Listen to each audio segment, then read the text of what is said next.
Hi, I'm Walsk. And I would have to say my favorite kernel fight is probably TJ's Demise from I Want to Try a Collab 2. It's a little bit of an oddball, a little out there, but I find it to be a pretty good difficulty, and the fact that it is in a much larger collab game makes it a lot more accessible to a lot of people, plus the addition of an HP bar, and I just feel like the fact that it is a collab and the music is so great and the attacks are synced very well and the attacks actually flow together very nicely is quite impressive. Makes it an enjoyable fight. Plus that ending will just have you bawling your eyes out.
Hello, and welcome to the Global Blind Kernel Tournament.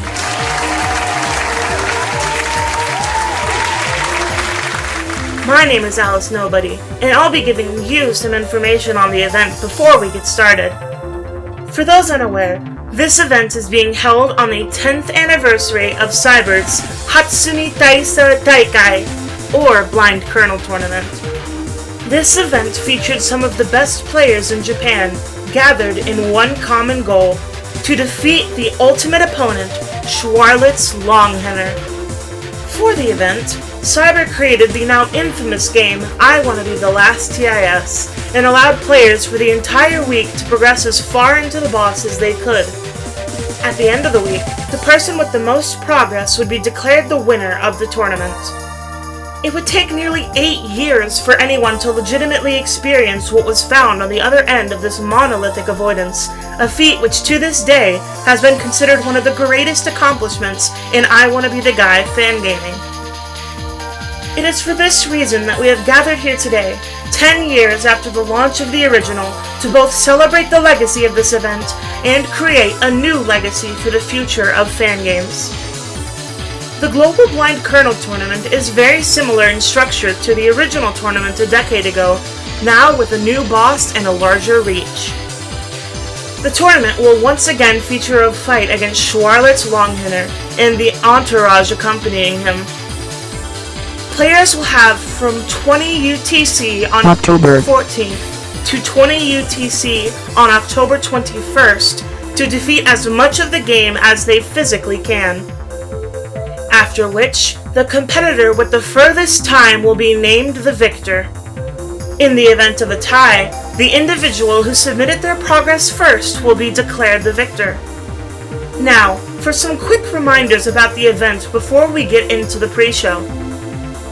No cheating will be allowed during the tournament. This includes, but is not limited to, modifying the game files, using external tools to manipulate the game, or using other means of modifying the reality of your progress. The game is not to be given to anyone outside of the participants. This includes close friends, famous celebrities, or self-proclaimed archivists. All submissions are to be made at the form posted in the information channels of the Discord, or in the QQ group if you're a Chinese player. Any submissions not made to one of these two forms will not be treated as official, and as such will not affect your final ranking. And finally, make sure to have fun and respect your fellow participants. Now, on to the pre-show.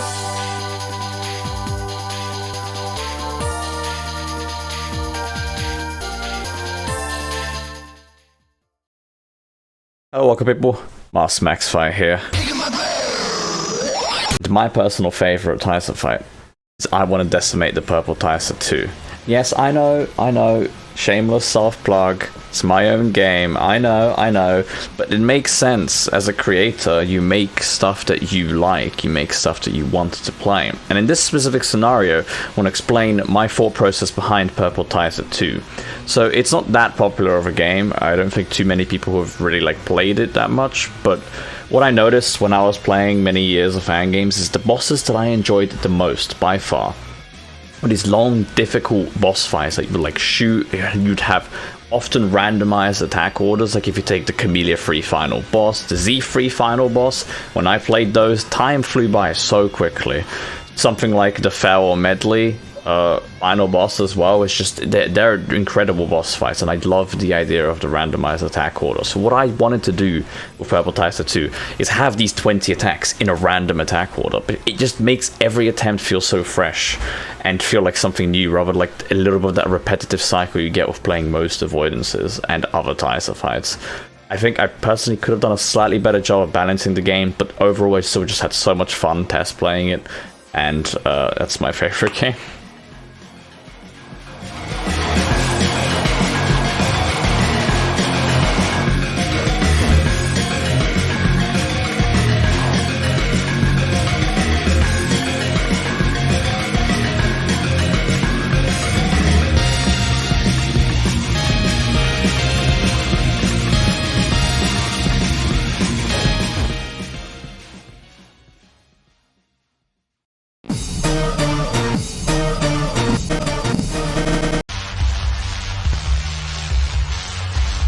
I'm here to see Long hair. Long hair.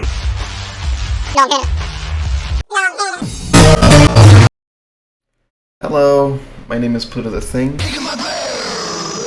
and my personal favorite Colonel / Taisa fight is I Want a Decisive Taisa by Marios. In my opinion, that fight is just like everything I want to see in an avoidance. It's got a good mix of barrage attacks and patterns, so there's a good learning curve, but there's still a lot of randomness to keep it interesting.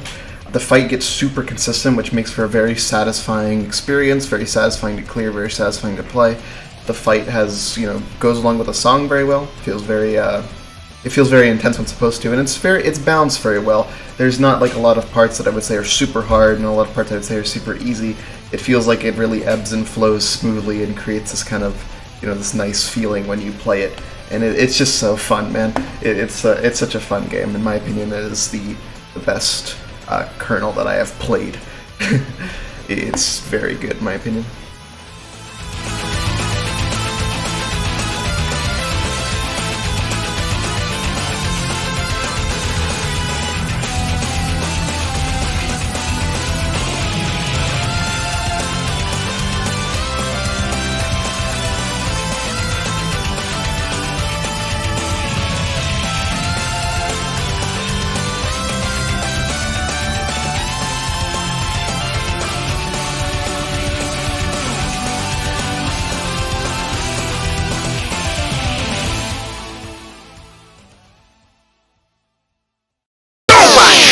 You're a military pilot, one of the best in the world. You receive a mission to go and assault 5 enemy strongholds because of just how good you are. What you aren't told, however, is that these strongholds are actually other pilots that your leader instructed you to kill in order to make it the greatest military force ever, the Donpachi Squadron. For some reason, this doesn't really bother you, and you say, fuck it, we bow, and go do it anyways. You then prove how much of a teacher's pet you are by going and killing some giant bee thing that could destroy the world. Maybe. I don't know. Fuck it, we'll talk about it later.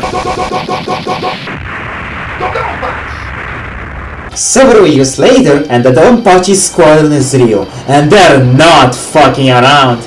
Unfortunately, an unknown army of mechanized aliens is even more brutal, and they've made the 7 Starship Corps go missing. Your super smart Colonel Schwarlitz comes up with a plan to eliminate them, using an army of war crippies, having you be the elite pilot commanding them. Unfortunately for you, none of this is real, and the Colonel is actually a bold-faced liar who sends you to go kill the entire 7 Starship Corps because he feels like it. He also says that if you decide to come back to the Donpachi Squadron, you'll be welcomed with fierce firepower. You really couldn't give less of a shit, so you go back anyway and decide to take down the Colonel directly in his ship Taisabachi, fighting him in his giant ultimate killing machine Hibachi. Several years later, after the defeat of Longhander and Hibachi, all seems well in the world. That is, until the mechanized aliens make a return to wreak havoc. A team of pilots goes out to fight them, only to find out it is actually Taisabachi and its army. Somehow, apparently the Colonel found a way to make self-repairing machines, meaning he could never actually destroy them, only damage them for a few years. So that's great. Actually, scratch that! Apparently the last game wasn't canon. Oops, sorry, I don't make the rules.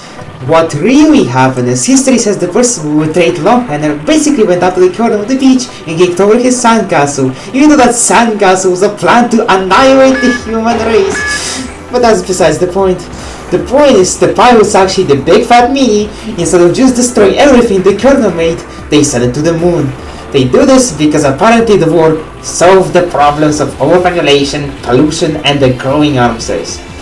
During the time between then and now, people kind of just forgot they did this and decided they should go colonize the moon itself, because why not?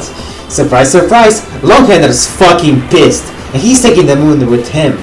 They turned into a production factory for even more super death robots and plan to rebuild Hibachi to actually annihilate Earth this time. With no better ideas, the United Nations pulls an early 2000s pop band reunion and makes being in the Donpachi Corps cool again. They don't have enough time, money, or shit to give for actual pilots though, so they make 2 special ships and put elementals in them to go fuck shit up. And fuck shit up they do! After the entire movement basically gets fucking Oppenheimered, they decide to keep the Donpachi Corps, now renamed to the Dodonpachi Squadron. They don't have a leader though, so they decide to make Godwin Longhander the new colonel of the entire Dodonpachi Squadron. Absolutely nothing bad could possibly happen because of this decision.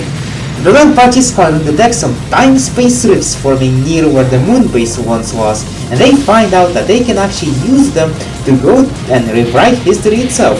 They go to investigate further, only to find out that the Elementos, with their objective to fuck shit up, have decided to do exactly that. This makes the colonel throw a hissy fit and set everyone to go chase after the android they're calling I XC. want mommy, I want milk. However, since XC can literally rewrite history, they already knew this was going to happen.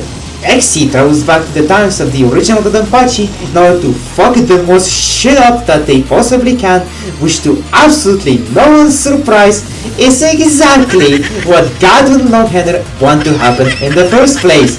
By using the entire Dodonpachi squadron, he's manipulated XC into irrevocably altering the past. ドドンパチドドンパチ最大王女 What if we did Dial Joe again, but in like an alternate reality or something? That'd be funny, I think. And so that's basically where the story ends for now. The world is fucked, androids are doing a large amount of trolling, and someone really needs to take the Kyoron status away from the Longhander family. Ah! Hi, my name is Arst, and my favorite Colonel fight would have to be I want to be the first TIS. Now, you may not have heard of this game. You might be wondering, why is it my favorite? Well, that's for a very, very special reason. Now, if you notice, that's me.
Baby bet, ayy, couple racks, ayy, couple Grammys on him, couple plaques, ayy, that's a fact, ayy, throw it back, ayy, and this one is for the champion.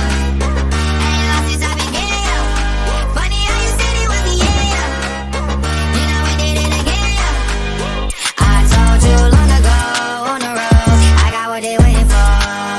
Don't run from nothing, dog. Get your soul, just tell 'em ain't laying low. You was never really rooting for me anyway.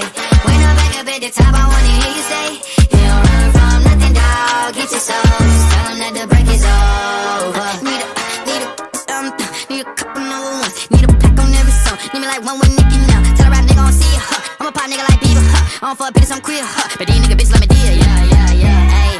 Oh, let's do it. I ain't fall off, I just ain't release my new shit. I blew up and everybody trying to sue me. You call me Nas, but the hood call me Doobie. And this one is for the champion. Ain't lost since I began.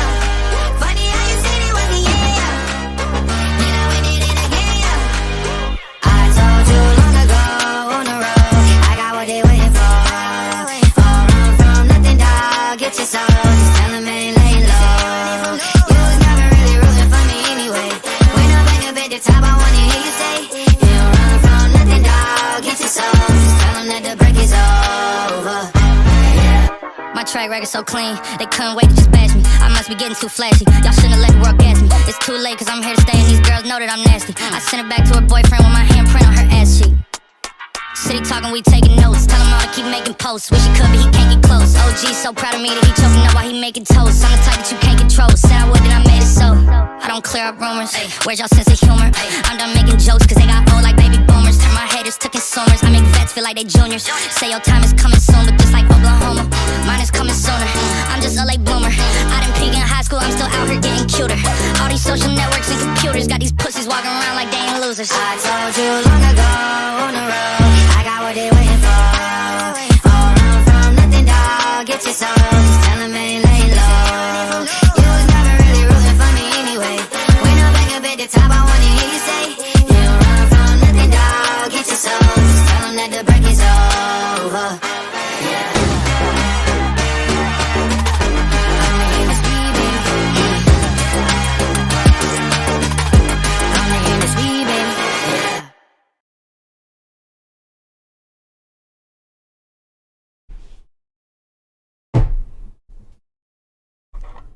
Hi, my name is Redire. Camellia 3 Regular Boss Rush Kernel is my favorite. It has all the aspects of a great boss. The attacks are synced to the music, visually distinct, and perfectly balanced. There are no boring parts, no waiting in the corner for half a minute, you jump straight into the action. The last, but not the least, is the platform phase. A classic, adrenaline-filled finisher to a great fight.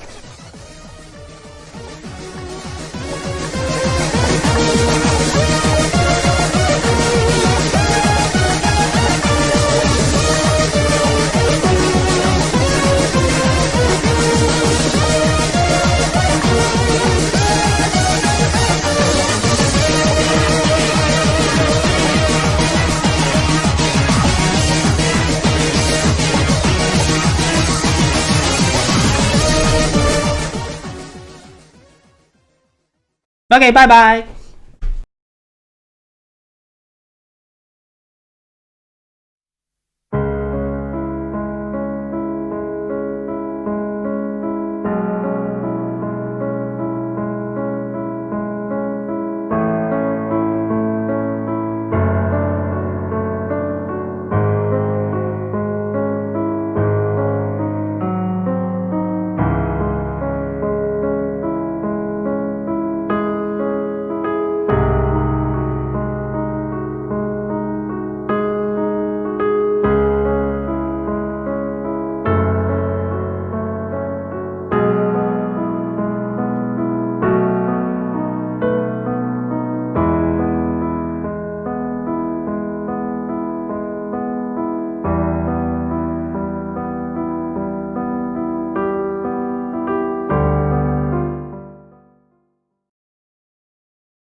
My name is Murzik, and my favorite Cornell fight is Everhood. It is because of some really cool attacks in the first drop and final section, and how satisfying they are to perform. I also really like the rawness of the fight and how strong it feels through most of it.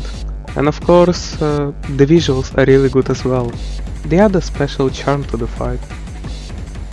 Oh, and also, Cornell dancing is cute.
私は眠る。今日も明日永遠に。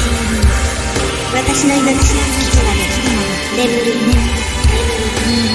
とこしえに私は眠る。